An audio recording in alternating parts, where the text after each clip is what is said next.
Hello नमस्कार। तर आपण मॅगी करणार आहोत। तर मी मॅगी उकळून घेतली पाण्यामध्ये चांगलं शिजून। आता मी 2 चमचे तेल, मोहरी, कांदा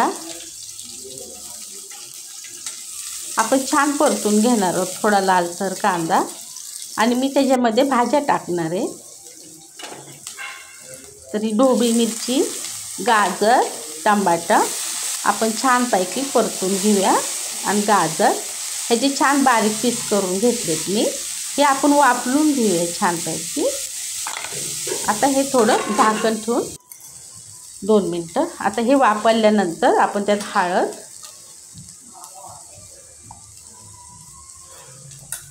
गरम मसाला थोडा ते टाकून परतून घेऊया। याला कलर येतो।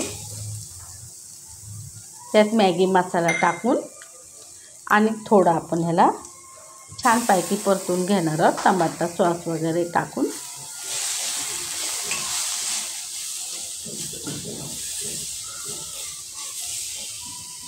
थोडं पाणी टाकून वाफवून घेऊया। आता ही मॅगी आपण तोपर्यंत इकडं गाळून घेतले। त्याचं पाणी काढून घेतले मी मॅगीचं, ते ठेवलंय। थोडं मीठ टाकले मी यात। ते गाजर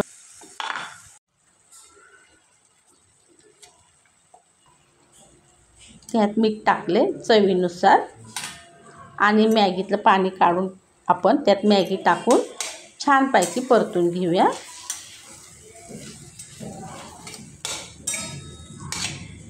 ही खायला खूप छान लागते व्हेजिटेबल मॅगी, एकदम छान। आणि ह्याच्यामध्ये आपण थोडं चीज किसून घेतलेलं आहे, ते चीज टाकणार आहोत। थोडं वाफरल्यानंतर आपली व्हेजिटेबल मॅगी तयार आहे। कोथिंबीर टाकून आपण ती प्लेटमध्ये सर्व करूया। आपला नाश्ता रेडी आहे। आवडल्यास सबस्क्राईब करा। थँक्यू।